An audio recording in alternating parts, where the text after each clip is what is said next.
Another month has come to a close and September is behind us. This one actually might have been my best reading month of the year though. I mean, it's kind of shocking, but at the same point, not overly, considering how little we did during the summer as focus was elsewhere, and that's okay. Overall, we finished 12 books. These were 9 ebooks, 1 ebook audio mix, 1 physical, and 1 physical audio mix. To have only 2 audiobooks out of the whole month, though we must admit that 6 of these were also manga, so not 600 to 700 page tomes. Combined though, all together, it was 3,208 pages. It's really, really shocking. And I actually kept up with how many pages I read every day. Like, I was tracking that on my Notion page, and it was interesting to see how some days, of course there wouldn't be much, and then the next day when I would think I couldn't read hardly anything, there would be a lot. There would be a lot read. Hi, sunshine. We just kind of dove right into everything on this one. I'm Morgan. If this happens to be your first time here and you have watched this far, I hope that your reading month went well too. And let's dive into what I actually read. If you would like kind of more thoughts of them, maybe. I don't know how much I'm going to talk right now, so we'll see. I did do a reading vlog though for all of the titles that I read for my Orilium Readathon. Most of my September reads did focus around the ones I needed to fit into the prompts of the Orilium Readathon for my characters' classes. I didn't think I'd be able to do this at all though. I thought that I wouldn't have time to read the books that need to fit in here. And then I stumbled across something thanks to Lore needing to read a translated book. And of course, I was going to take the easy route and just pick up a manga. It's the easiest thing and normally the shortest things. And then I loved the manga. It just grabbed me. It was so cute. Okay, it's about a cat. And it's about a lady though who adopts a cat. And this is somebody who her whole life is gaming. All of her free time is gaming. She goes to work, she does all of her work, and to be able to get out of there on time at 5 o'clock every single day to come back home and game. Nothing else. And then randomly there's a kitten found at their parking lot and the security guard's taking him around to see if anybody would want him. And it's a beautiful little tuxedo cat. And she says yes. This follows their life together, and as she's figuring out how to be a cat parent, all about cats. And there's little snippets in between the main chapters from the cat Musubi's perspective. It was adorable and I could not put it down. The library had all 8 volumes. Unfortunately, it only let me check out 6 of them in the month of September.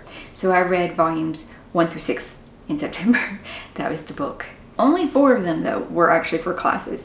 The first one was for Lore, as I said, and then volumes 2, 3, and 4 took care of all of my inscription prompts. I thought it was great. I really did. And since I could only do through volume 6 last month, I'll go ahead and squeeze 7 and 8 here at the beginning of October, even though it has nothing to do with Spooky Month. My other class that I had this book for, and it was going to be one that I tried to fit into several prompts, even though I knew like the scroll was supposed to be above 500 pages. So I debated just, paying for the whole semester. The 50 guild reputation points to finish off the whole semester counted as good and read what I could. But thankfully I found those mangas, so I was able to continue. For Elemental Studies, I read Where the Library Hides by Isabella Banez. This is the second book in the Secrets of the Nile duology, so I also was able to complete that. I ended up giving it a 3.5 stars because I enjoyed my time reading it and seeing the characters again. There was just some bits that I felt like we got to see a little bit more of like the site we were at and the important thing, the important historical site in the first book versus the second book. It was very rushed, and it was the end kind of. I don't know, I would want to see it a bit more, even if I guess both locations are all from the author's imagination either way. So in the second book, we're still following her in the aftermath of the events of book 1, trying to manage to stay in Cairo while her uncle's really trying to send her back. And you also, I feel like, see more chapters from Wit in this book than the first book. I'm possibly wrong on that. Going through this, it is very historical feeling, very adventurous feeling. I started to feel really bad for Inez though. Like, she's just very naive seeming, and like everybody seems to take advantage of the trust that she puts in people. It's sad a little bit, but there is a lot of adventure to be had. and some beautiful locations described. So it was still a good series overall, and I liked the way it concluded things all together. From there, we went on to Restoration, and this one I needed a single POV book, so I picked up Murderbot, well, the first of the Murderbot Diaries, which was All Systems Red by Martha Wells. This one was interesting. Let's see, I did give it a 4 stars, so I mean, I liked it enough, and it was funny. From the first book, though, I don't quite understand. I don't think why everybody does love it. We'll keep reading the other ones. This one, though, is all from the android Murderbot's perspective, as he's just trying to keep his bumbling humans alive that he was hired as their security escort on this planet that they are at looking. They're on a research survey for resources? I don't quite remember why. They're not part of this corporate universe, though. They're from a separate system kind of that has a different sort of government, so things are a little different than what Murderbot is expecting or used to seeing from his humans. And they actually seem to care about his opinion, and all he really wants to do, though, is not talk to them, because that's embarrassing and awkward, but he wants to watch these episodes that he has downloaded and just sit quietly in the background. However, the humans, of course, keep getting into danger, and it is really quite interesting, and he actually kind of grew to like them a little bit, I think. My final book that I needed for the readathon was the second prompt of Lore, which would be reading something that had a letter on the cover or inside it. I went back and forth with which one to pick for this one, and eventually I landed, though, well, kind of, I just kept changing my mind. I found a letter, though, in Starling House by Alex E. Harrow. I gave it a 3? And that's maybe a little generous. It's not, I guess, bad. It's not great. Okay, it has to have a writing style that you jive with, or you have to be able to be okay with the way it's written. For most of the book, it just reads kind of like a fiction, maybe a bit of the gothic-y vibes of the fiction, but there's hardly anything fantastical about it, which, you know, that's okay in ways. In this, though, there's so much description, so descriptive. It's sometimes to a mean degree of how they're describing, like, just the characters is ugly. That's fine, not everybody has to be attractive in books, but to have them actively think of each other is that way too, and yet they're supposed to be romantically linked eventually. It's quite rude. This book, though, is following Opal and Arthur, actually. It is following both of those characters. Opal is just trying to get her brother Jasper out of Eden, Kentucky, because there are like no job prospects in this town, and it's very bad for his health too. He has asthma, and the air quality is really bad. They're not allowed to drink from the river or go swimming in the river. I mean, drinking, I guess, makes sense. Because of the coal plant that the Gravely Power, I think. So it's pretty much poisoned the whole town. And Jasper is really smart. So she wants to get him out and into a better future, and she has devoted herself since she was 16 to doing this for him. And then we have Arthur Starling, who is the keeper of Starling House. And there's always been a keeper of Starling. They're not always related. Sometimes people show up at the gates and say they're a Starling, and then they become the keeper of Starling House, or as they call it through the book, the warden. And Starling House is where the fantastical comes into play, as there are things that aren't very normal about the house or the keeper. It's very hard to describe this book without giving things away, and I don't think the description gave that much away. So yeah, I don't think the description doesn't give any more away than that, so we'll just have to leave it there. The author did base the town, though, of Eden, Kentucky, on a real town in Kentucky that was similarly poisoned by a coal plant, and it's a ghost town now. They officially actually removed all the residents from there. So that was an interesting fact to read in the author's note. Another book that I read, which I thought was part of my year in Aldia, but I actually misread the prompt entirely and on the wrong month, would be Five Broken Blades by Mike Orland. I got the audiobook for this and physically read it, so I did the whole immersion reading at the same time, which is why I will not be able to tell you probably any of the 6 characters' names, because I won't be able to pronounce them correctly. I think Yoon was the prince, exiled prince, and Mikhail, that's one pair. Hey, look at me, I can't remember somehow. Royo and Ari was the other pair, and then the assassin, the poison assassin, and the Count's son. Yep, that's what we got. All of these people, though, are hired and brought together by the royal spy master pretty much to murder or assassinate the God King, June, who has been in power for a very long time, because in this land where they have the dragon crown, which is passed down from emperor to emperor, and it makes them basically immortal. They can still get hurt by things, but they will not die as long as they are wearing this dragon crown that was first created by the dragon emperor centuries and centuries ago. So now only this family can rule the land and wear the crown, as the legend goes. But they have come up with a plan to remove the crown and kill the emperor, because he's not a good person and the country has been suffering kind of under him. Each one of the characters you will see through, and you will find out why they are doing this, what their motivations are a little bit slowly, understand them as a person.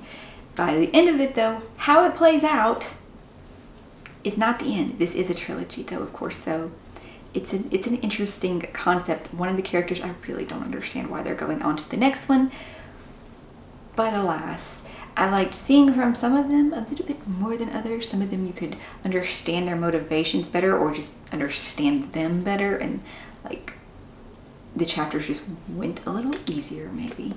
It's hard to say. Overall, though, possibly mostly because of the full cast audio, it made it a very fun experience and I enjoyed it.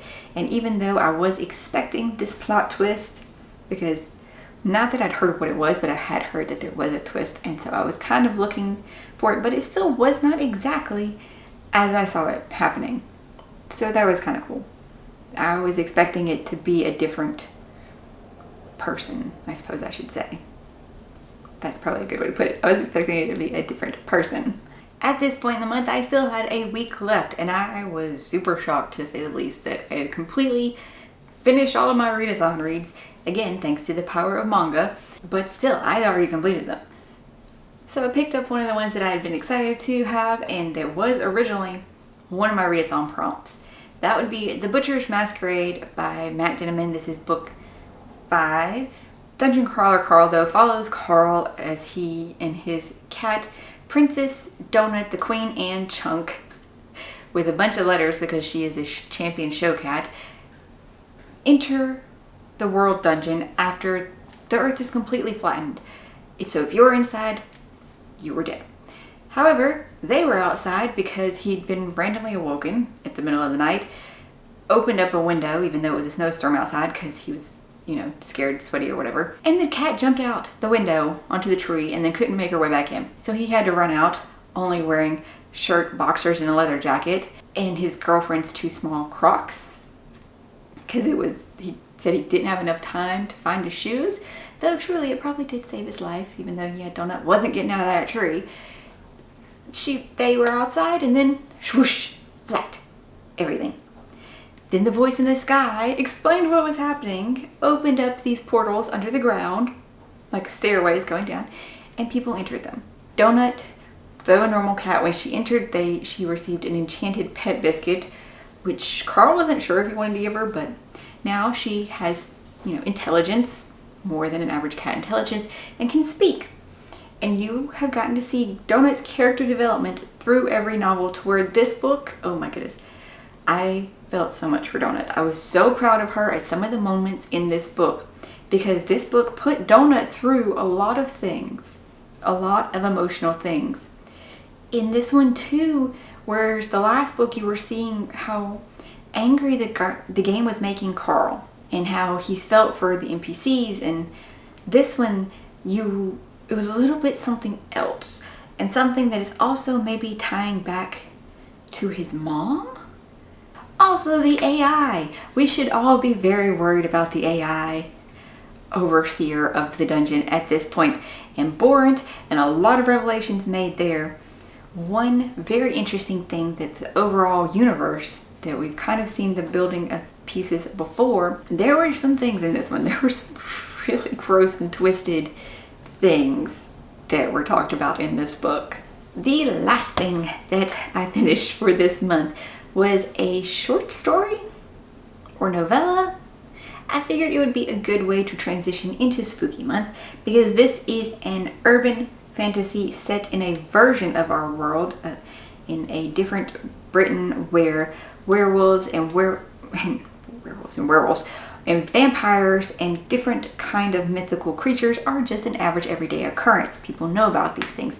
They even have ministries of government that are involved with these things. Actually, there is a department that is headed by a vampire. This is called The Lich Before the Darkness by Timothy Stormcrow.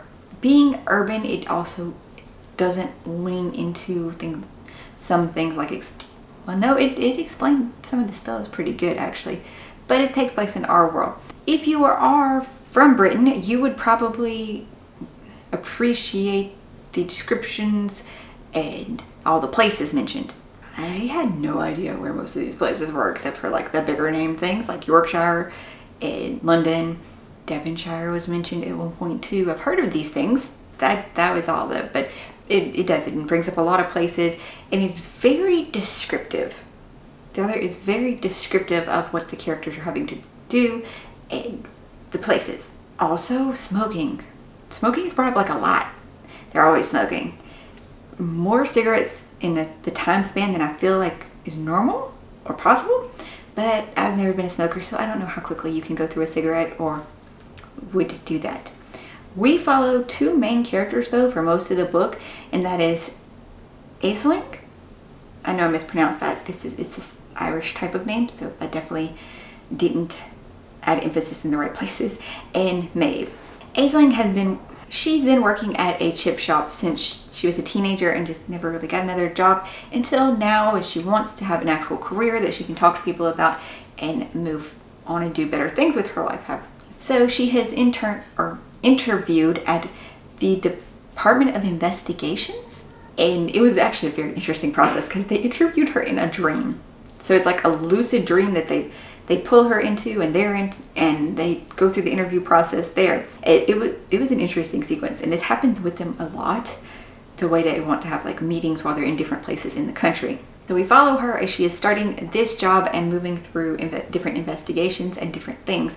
And it's all kind of building up to where it'll be around the central thing towards the end. Then there is also Maeve, who works for like the counterpart to the Department of Investigations. I don't remember what the department is, but it's headed by the Witchfinder General. And their job is kind of the monster hunters. So this one's investigations and like helping people out. And this one is going to slay monsters and stuff kind of, and also, investigating something. When you first meet Maeve though, she's dead. She'd been sacrificed in a demon ceremony, but she is quickly brought back to life, much to the disappointment of her boss, who says he would rather have kept the candle that brought her back to life. And so she's fired. And then she goes off and starts her own agency doing the monster hunter thing. And so you follow Maeve and Michael, her partner or assistant, as they go around solving these different cases.